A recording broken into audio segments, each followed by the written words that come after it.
welcome back to another episode of Hail Yes, a Michigan football and basketball podcast by the Detroit Free Press.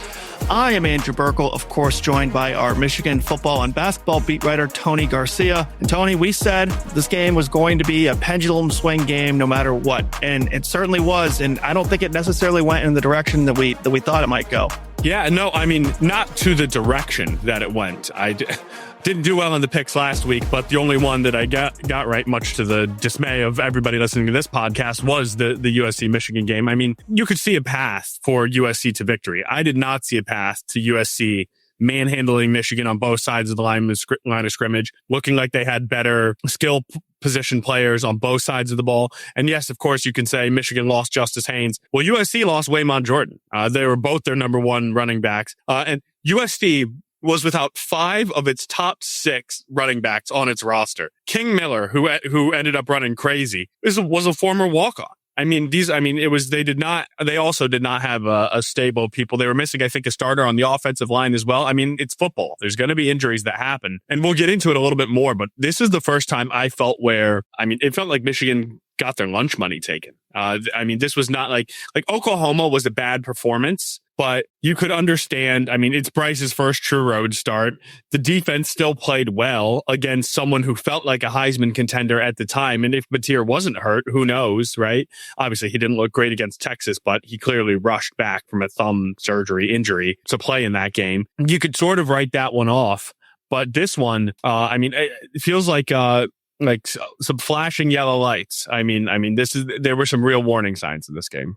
Yeah, it's funny because, we kind of first got it right by saying this was going to be a huge swing for Michigan season one way or the other, right? We got that part right. We got the part where we said that it's almost certainly going to be a close game. We thought that no matter what, that these two teams they're contrasting styles and, for a million different reasons, we thought it'd be a close one. Well, it wasn't. The weird thing is it makes me almost think like bird's eye view again. If you told anyone before the season that hey, Michigan is going to roll at home, they're going to look really good at the big house, and the freshman quarterback and the entire team might struggle a little bit in road games at Oklahoma and at USC under a barely 18 true freshman, be like, yeah, I guess that kind of makes sense. And, the more you think about it, this is kind of almost predictably how you would expect it to go, even though the flow of the season hasn't necessarily felt that way. Yep, I agree totally. And I'm right. I'm right. I'm wrong plenty. When I'm right, I love to point it out. I mean, this is exactly what I predicted, right? I mean, 4-2 through this point, losses at Oklahoma and USC, and then a win against Nebraska because that's the most feasible road game. Oklahoma's very talented, tough environment. USC, West Coast, they don't travel well there.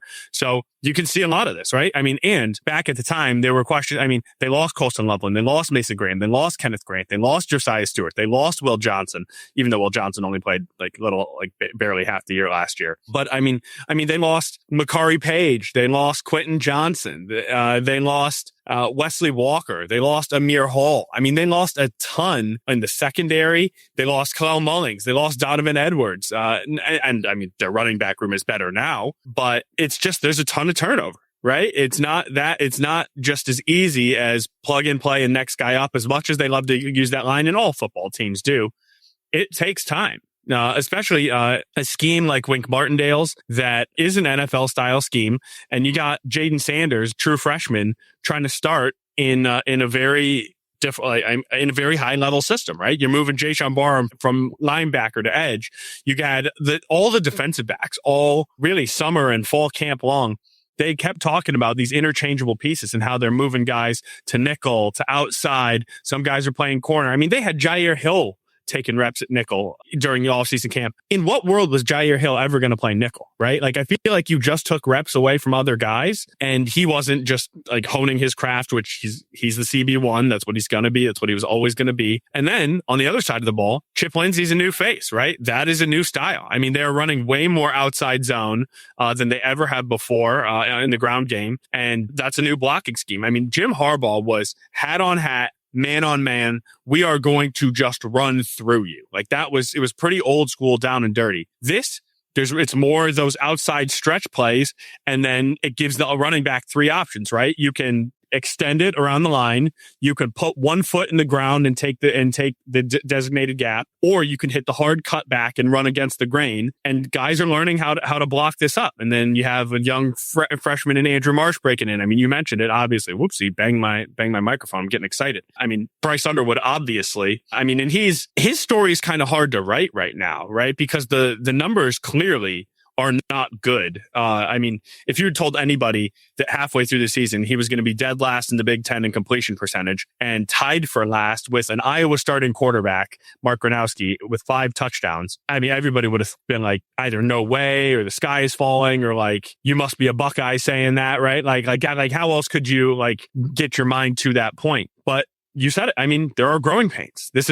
You're not playing Detroit Catholic Central anymore. This is not Belleville. This is the real deal. And it's a tough game. And I mean, he has not been helped with drops. He has not been helped with average offensive line play. That's not really you want above average line play for a young quarterback. Well, for anyone. And so when you add it all up, that's how you get a 4-2 football team. Yeah, I will push back a little bit. I mean, the yards Bryce is still in the 200-yard range, it feels like, most games, right? And you know, he's getting a couple more. I think didn't we predict it, if I remember, I have to look back. We thought he might get a few more touchdowns than yards. Like, we kind of favored him in the touchdown category more than yards. And it seems to be the opposite so far, where it's like they really trust the running game when they get down the red zone. And for good reason. Justice Haynes has been so lights out, but you know, he's still 12th in the Big Ten. So he's essentially middle of the pack, and he's only like less than 200 yards behind, or just a little over 200 yards behind Julian Sayin, who's 8th, right? And no one would say that he's been, bad. He's actually been pretty good, right? So the yards are a little closer than maybe I think, or a little higher than in that range, but the touchdowns continue to be the red flag that you'd point to. Only 5 touchdowns, right? Aiden Childs has 9. I just looked, right?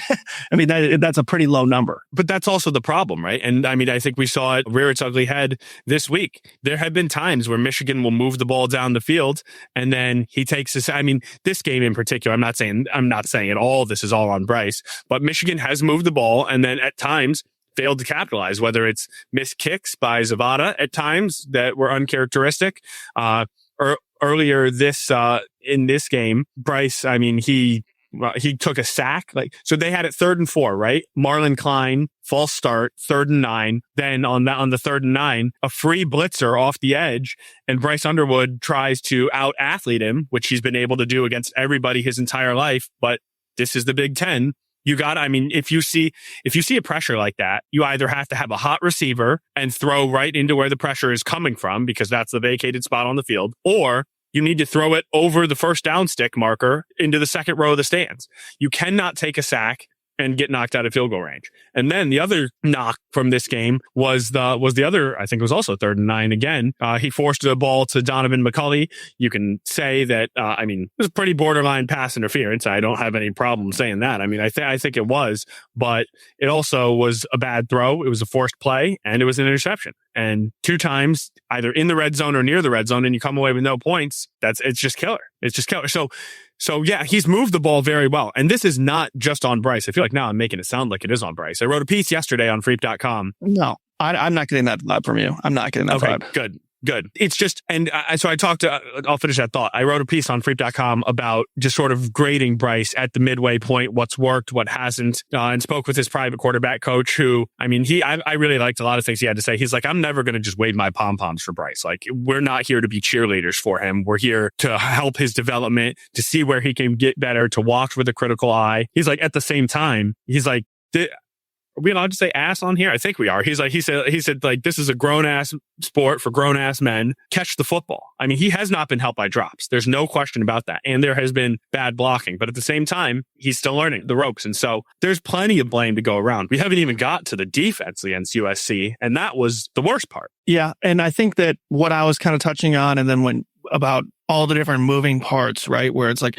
in a way, Michigan is where we thought they might be record-wise, with the 2 losses in the games we all circled as like, okay, those are going to be the question marks. But it just hasn't necessarily looked how we thought it would, right? Where it's like Underwood, but at the same time, like, it's such a team sport, right? So like, yeah, Underwood is maybe on third down he takes a sack he shouldn't, but right.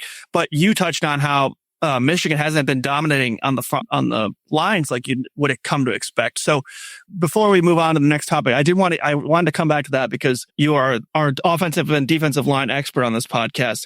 What has been going wrong there, and why do you circle that as a reason why that Michigan's not been able to have the same amount of success? Because obviously everyone knows that's a huge determining factor in how Underwood's going to play as well. Well, I think it's more enthusiast than expert. I try to wear the expert hat, but certainly a trench is enthusiast. But I mean, I think, and this might sound harsh, sometimes like they say, like there's like X's and O's and Jimmy's and Joe's. And right now it feels a little lacking in the Jimmy's and Joe's portion of it, right? Like, so if you look across this line, I don't know that Evan Link, who's the starting left tackle, is going to play on Sunday. Gio El-Hadi might, but he's been injured a couple games and he had one of the worst games that he had as a starter against USC. He's like more of an undrafted free agent, if anything, right? I mean, I don't think he's on high end draft boards. No. I mean, maybe a day 3 pick or something, but I don't even think so, right? Greg Crippen, also probably a UDFA type situation.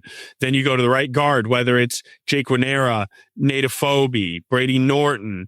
These are fine players, but I mean, we've come a long ways from the Trevor Keegan and the Zach Zinters and the Olusegun Oluwatimis and even the Drake Nugents, the Andrew Vastardis. I mean, the interior of these lines from 21 to 23 were just so dominant. And then you get over to right tackle. I'd say long-term, their best prospect on the line is Andrew Spray, but he's a redshirt freshman. He started 1 game last year against Alabama after missing the whole year with a knee situation. So he's now played 7 college football games. He's a young guy too. So, I mean, maybe there's a little bit of like I was talking about with like the run game, like some scheme situation fits that are a little different. But also, I mean, if you like when you watch back, like it can be as simple as like watch the tape back and look at where both sides of the line, like Michigan's offensive line versus the opponent's defensive line, are getting off the ball. And the one with the Trojan helmet is just lower.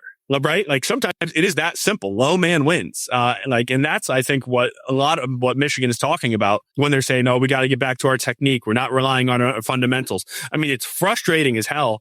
Obviously as fans to hear that, but also as media, because it's like, how about you give an example? How about like without calling somebody out, you give an example. Give an example about yourself, right? Like, what are you talking about?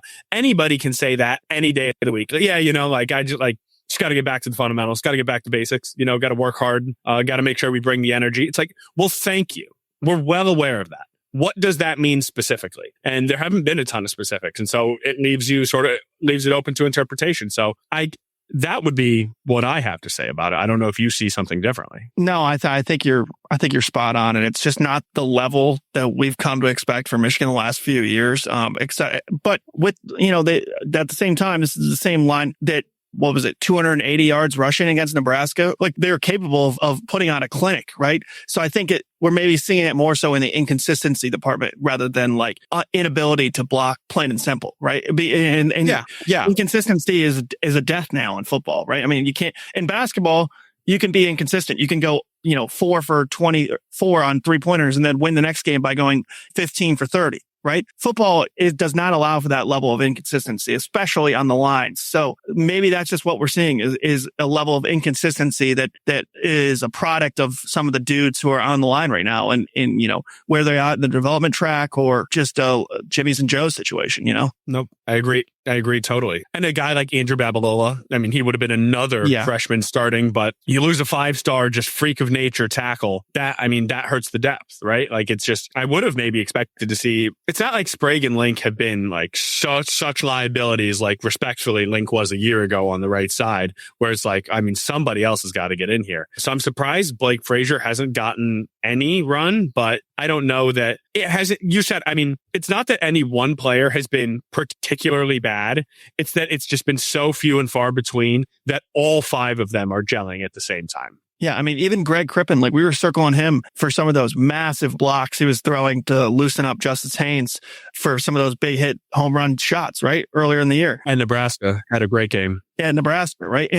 But I think he also had a huge block at Oklahoma too, on that Justice Haynes run. So like he's at times been really good, but then it's like just as as a whole, the unit, that's all that matters in the offensive line, right? You could have the best left tackle in the world, but the other four guys aren't playing well together, then it doesn't matter. So real quick, I want to spend a little more time on this game just because there was so much there. Run through some of the USC thoughts and stats that you wanted to highlight, and then we'll take a break and move on to Washington. I mean, I said it sort of off the top. This is the first time that I felt like Wink Martindale really got put in the blender. That I had seen. I mean, there were people who came from NFL circles who were like, I don't know about Wink Martindale haters, but like waiting on his downfall or his demise, or saying that things weren't going to go well. And things had gone fantastically for that unit through 19 games or so. I think this was game 19. Yeah, this was game 19. So through 18 games.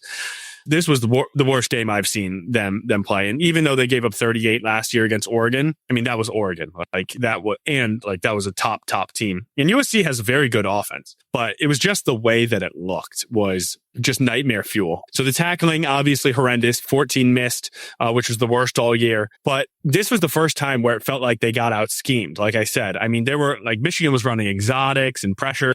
And according to Pro Football Focus, they blitzed 20 times. Jaden Maeva was 16 for 20 for 165 yards and a touchdown. 80% completions against the blitz. And perhaps worse yet, Michigan only got 5 pressures. And one of those pressures forced the interception that he threw. But I really would say that was more on Maeva. I mean, he had every opportunity to throw that away. Like that was just a terrible play by him. But when they did get pressure, he was 2 for 5 for 33 yards and a pick. So obviously getting pressure on the quarterback works. We know this. But if you got to run 20 blitzes to get 5 pressures, that is not a recipe for success in any way, shape, or form. That's just not going to get it done. And so my question was, if you are not, and I mean, I don't know that I would have been able, I would think I would not have been able to make the live time adjustment to this. But the more I thought about it after the game, I mean, that's why Wink Martindale gets paid what he does. Why don't you just sit back a little more? Just send 4 and sit in the flat. USC was slicing and dicing you on every type of screen imaginable. Running back, wide receiver, tight end, you name it. And it didn't matter. I mean, Michigan could have had like Michael Strahan and Aiden Hutchinson lined up on 2 edges and they wouldn't have got home because Maeva was just getting it out so quickly. I think that's just not It's not what Wink does, though. Dating back to, like you said, some of his NFL criticism was, man, he's going to doctor up some of the craziest blitz packages you've ever seen in your entire life. But that's what he does, right? It's kind of one speed. And at the college level, I think it usually works quite well. But usually you don't face a quarterback like Maeva who's reading it so quickly and getting it out so quickly. And what's your pivot if that comes? You know, that's kind of been the MO on Wink, is that that's what he does. He brings the blitz time and time again. So, I mean, it would almost have to come from Sherrone if you want to change. But I think that's kind of what he believes in his principles, right? So I don't know if that's going to change. True. But I get no. And I mean, you're not asking him to make a wholesale change, but like, you can't just keep beating your head against a wall. Like, something has to change. Maybe, he likes to call them simulated pressures, right? Line up with the front 4. And he did do this a couple times, but he did it with Jayshon Barham, who was dropping back. I was like, whoa, maybe that's the guy, which I guess I can't be hypocritical. If you're not going to get home with the pressure, you want one of your best tacklers to drop back. So I guess I can get around that. But I mean, bring heat up. Just send a cornerback blitz and rotate all the defensive backs across the formation or something, right? Or 2 linebackers and drop the edge. I don't know, anything, right? Okay, don't drop 2 edges and bring 2 linebackers. That's a bad plan. But I mean, something, right? Like, and so there was just too many blitzes with not enough pressure. It's just not a recipe. And then the last point I wanted to make was we knew how important Justice Haynes was, but I think like this really showed just how much of this how much of the explosion in the run game is on him. Now, I'm not going to say it's not to the level of I think the person who in this state who is the most known for single-handedly in recent memory being a running threat is probably Kenneth Walker, right? Like, I mean, we saw the only time Michigan State has had a pulse in like 8 years was that year. Outside of that, they've barely been able to run, right? And so Justice Haynes there's been a bit of that. I mean, not that Michigan doesn't get some decent push at times and that Jordan Marshall is decent as well, but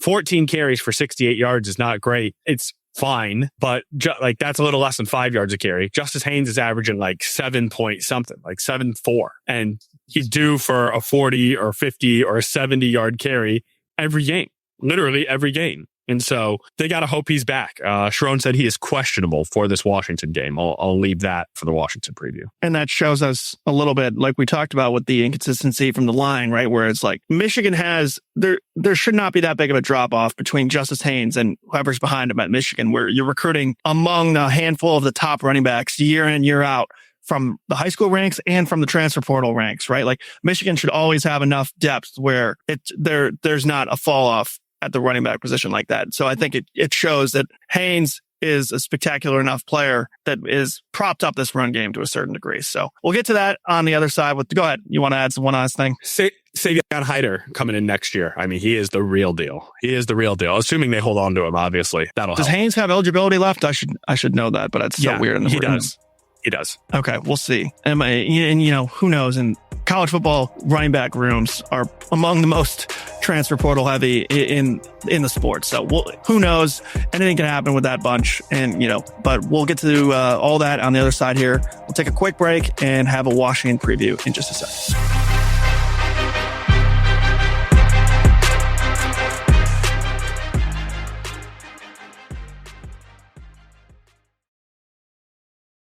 Welcome back, everybody. We're going to talk some Washington here and a matchup that maybe looks a little scarier than it did a couple weeks ago. You still have Washington with a noon kickoff at the Big House, traveling from west to east. Not easy. However, we just saw a suddenly spicy UCLA team go into Michigan State, look totally fine. We've seen some exceptions to the rule.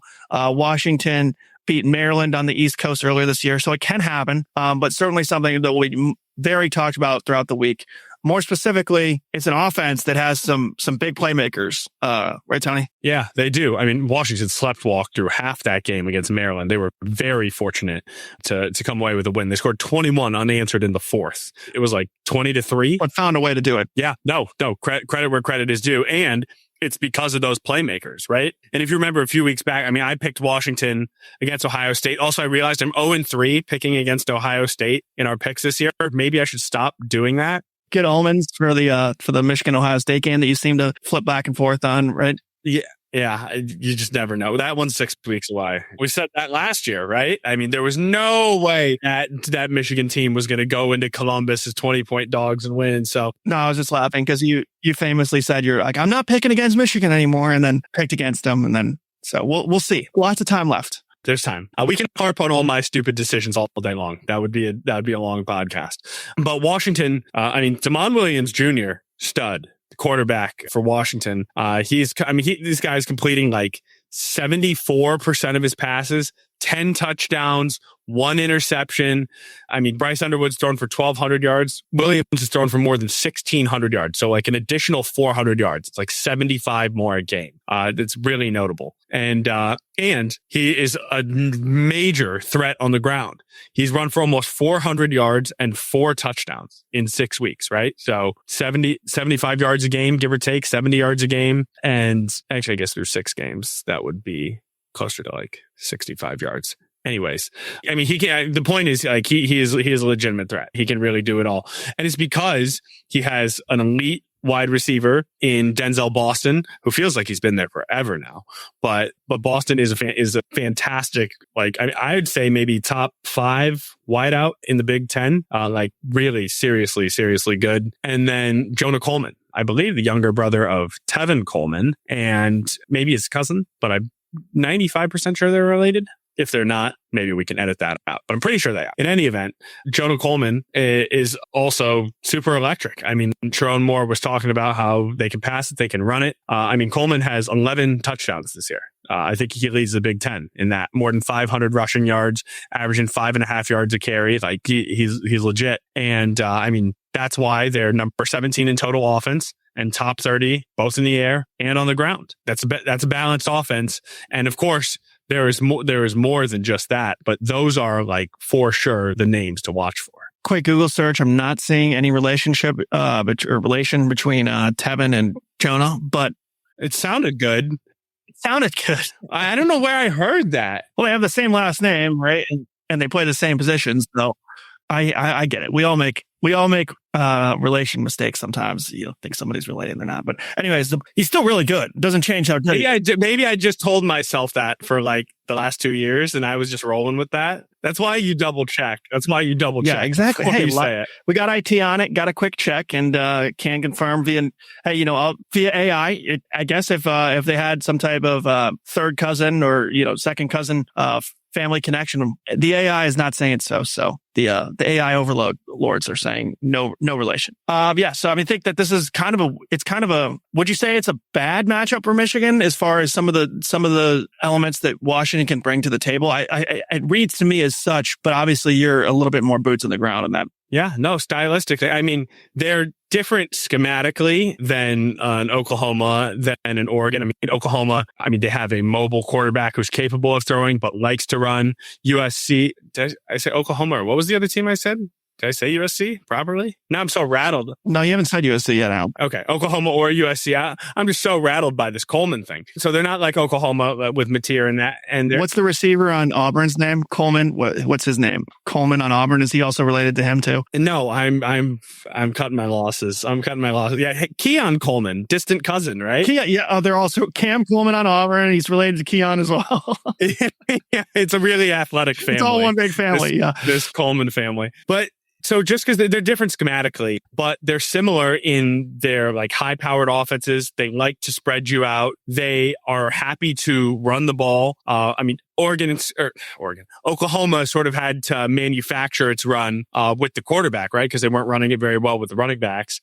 But and USC used its screen game early as a running game, and then just started gashing Michigan, which was, the running success. That was the most rushing yards Michigan had allowed since they lost 49-11 to Wisconsin in that infamous 2020 season, right? I mean, this was just so out of character for Michigan. So, and when you have a mobile quarterback, right? So you got a quarterback who can beat you with his legs, a running back who can beat you with his legs, legitimate targets on the outside. This is going to come down to, stop me if you've heard this one from me before, who wins the battle up front, right? Like if Washington's offensive line is able to protect as well as what was a pretty athletic USC offensive line, I have to say. I mean, just to get those big guys out in space on all these screen passes is like much easier said than done. So if Washington is able to have success in the trenches like USC did, it could be a long day for Michigan. Like it really could. And the other issue is on the other side of the ball. Washington is number 7 in the nation in run defense. They're giving up 83 yards a game. Now, Wisconsin came into the big house and was supposedly number 1 in the nation in run defense. Then Michigan crammed it down their throats for 175 yards. This one's a little less fraudulent, don't you think? There's more data points, right, at this point. So it feels less fraudulent. And when Wisconsin can't control the ball, right? I mean, 7 punts in a row, then a pick, then a punt. I mean, you're just getting so many chances. Washington will move the ball more than that. Michigan's not going to have 12 drives this game in order to sort of feel its way through. They can't give up another first possession touchdown. That's 2 weeks in a row, 3 of the first 6. Oklahoma and Wisconsin and USC all scored opening drive touchdowns. And it's so important for this Michigan team, all Michigan teams, all football teams, but especially this Michigan version with the freshman quarterback. They're a totally different team when they're playing ahead versus behind. Yeah, Michigan, even when Michigan was at its best, right? Like in these recent 21-23, the only time it really felt like I can think of one game where they were truly playing from behind. That was TCU, right? They fell down 14-0 and they were playing catch up the whole way and just never could. Michigan is designed to go up, control the ball, grind you into dust, and then come away with some timely turnovers and then bury you in the fourth. That's how they've made their money for years. And if you're behind at the half or tied at the half, Oklahoma, Nebraska, USC, Wisconsin was a 3-point game, right? It's just, there's much less margin for error. Yep, for sure. All right, let's just get to our prediction now because we're kind of running out of time. You've got to run here soon. Michigan and Washington, we'll start with them. They do start at noon, so we like to go in order for our picks. I'll get to the standings in a second, but I kind of just want to go right to your prediction for Michigan-Washington. I have you jotted down for Washington to win against the spread, but do you think they also win the game here? I think so. We like to do early picks. Our editors, your friends on the desk there, my friends as well, but your close colleagues. Man, the readers love it, man. The readers love the. I know. predictions. They do. And that's what we're here for, right? I mean, if you're not writing things that people want to read, what are you doing, right? Like I could write a soliloquy as best I could, but if that's not what people are talking about, it doesn't matter. So in my early pick, I went with Michigan 27-24. I think I'm probably going to stick with something like that or close to it. That would be a Washington cover and a Michigan win. I think that is the most likely scenario. Otherwise, I don't know which way it goes, right? Like, I mean, if you were picking a 3-point win, like I could see, and I know this is such a lame way to put it, but I could see Michigan writing the ship. I think I could actually more see a Washington win than Michigan really just writing the ship, everything coming through. Cause I mean, they just have, Wisconsin just got blown out 37-0 by Iowa. And you got to be careful doing the transitive property thing. But 1 week after losing to Michigan 24-10, I mean, Michigan didn't look good against Wisconsin. They didn't look good against USC. I think they forgot that tight ends exist. Marlon Klein is not involved. Hogan Hansen's not involved. We thought they'd be so involved going into this year too. It's crazy. Yeah, no, what do they say is a rookie quarterback or a young quarterback's best friend, right? The tight end. Tight end's best friend. Yeah. What happened to the cliche? It feels like, and I think Trey Pierce, their starting defensive tackle, I think he may miss this game. I'm not like reporting that, but I certainly note it. He left the USC game late with like lower body, foot, ankle, something or other type injury. And he was supposed to meet with media yesterday. And we were told, quote, something came up. And we met with Damon Payne instead. And so I can take a guess on what came up. For all I know, I don't want to say it, but he might not be full health. Like, yeah, in something you would think maybe like a walking boot or something, right? Like the media would see. That's exactly what I was going to say, but I can't be saying that. I don't want. No, I'm not. We're not reporting that or anything. But you would, that's the kind of connecting the dots that the media. They didn't want him coming out in a walking boot. Is exactly what I was going to say. Yeah. And then the other thing, Justice Haynes is questionable. I mean, Sherrone said that. It was weird. He's the juice, man. He is the juice for this offense, right? Yeah.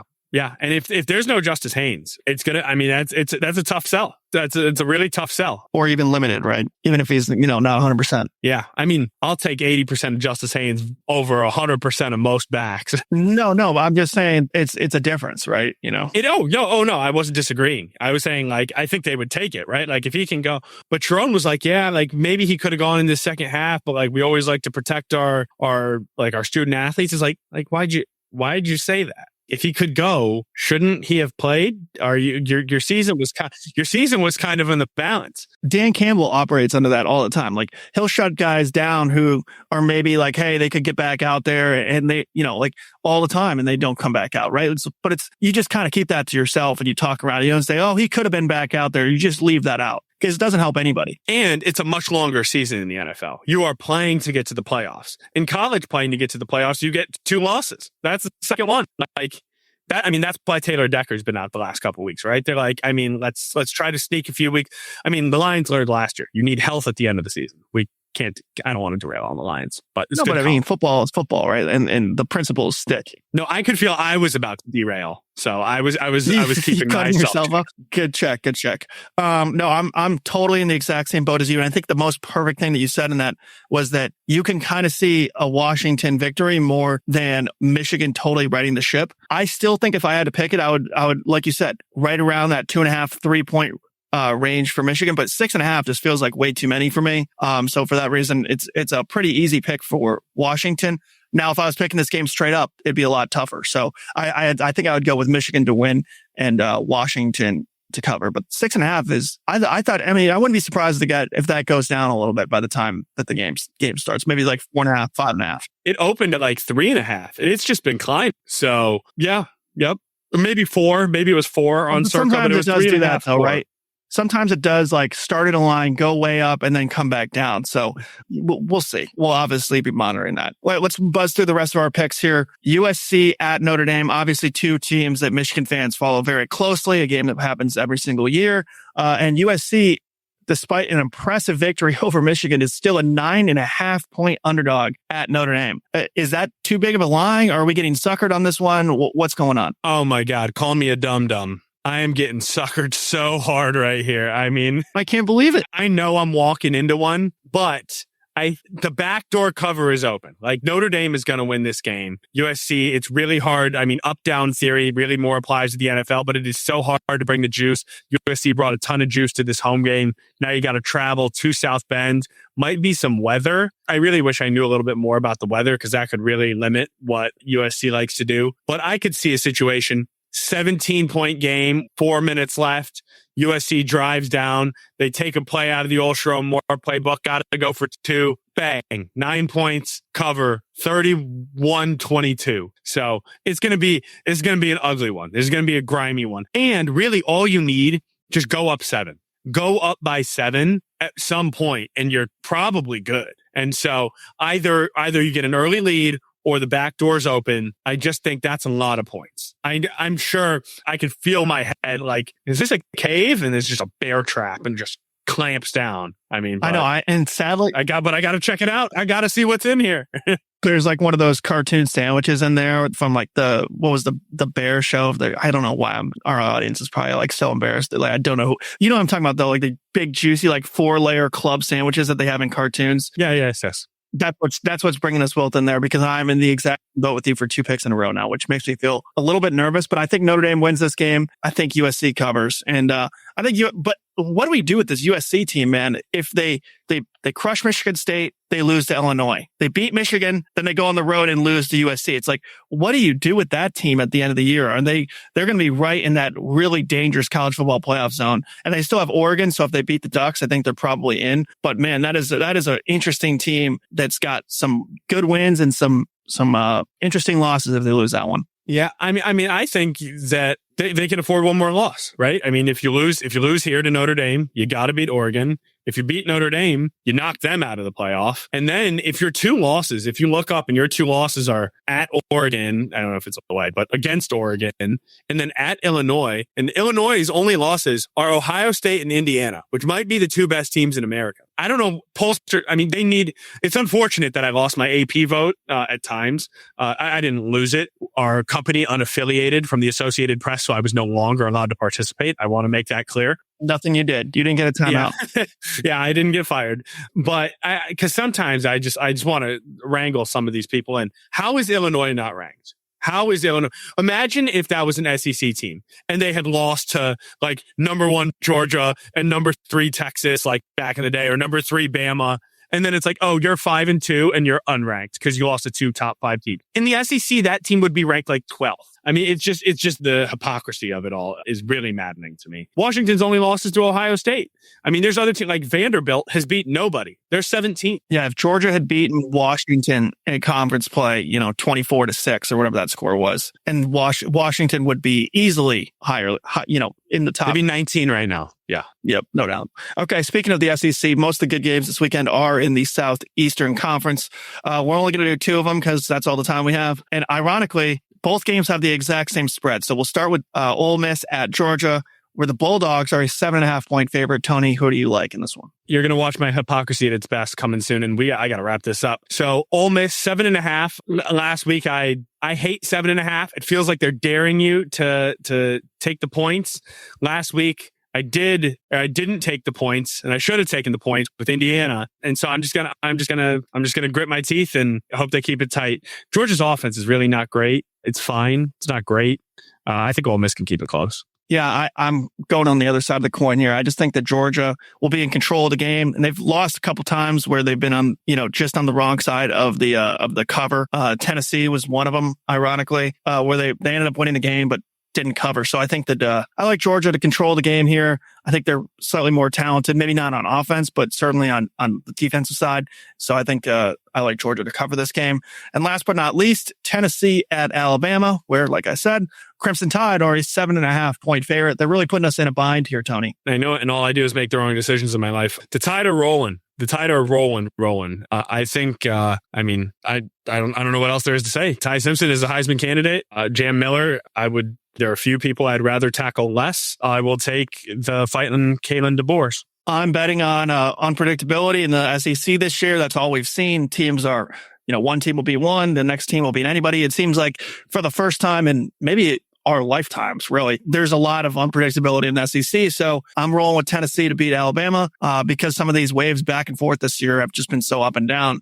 And I think Tennessee is fixing for an upset here, at least against the spread. Alabama could still win the game, but I think it's going to be close. It's going to be one of those games that Alabama kind of just barely squeaks by. And, they just played 27-24 against Mizzou. So it's not like, they're world beaters here. So I think it kind of catches up to them a little bit this week in another close game. Yeah, but Tennessee only beat Arkansas by 3. Right? I mean, that was another game. That's my point. The whole conference is so right there, and I'll take the 7.5 as I just on the opposite side of Georgia. But I think that Georgia is the better team there. So, all right. Thank you to Tony. Tony's got to take off. Thank you to our editor of the sports department, Bill Bradley, our editor in chief, Nicole Avery Nichols. And as always, thank you to Robin Chan, who does the podcast Lord's work and edits this thing every single week. We appreciate everyone who listens and who made it this far. And we'll catch you guys next week after another exciting Michigan football game, this time hosting Washington at noon. We'll talk to you guys then.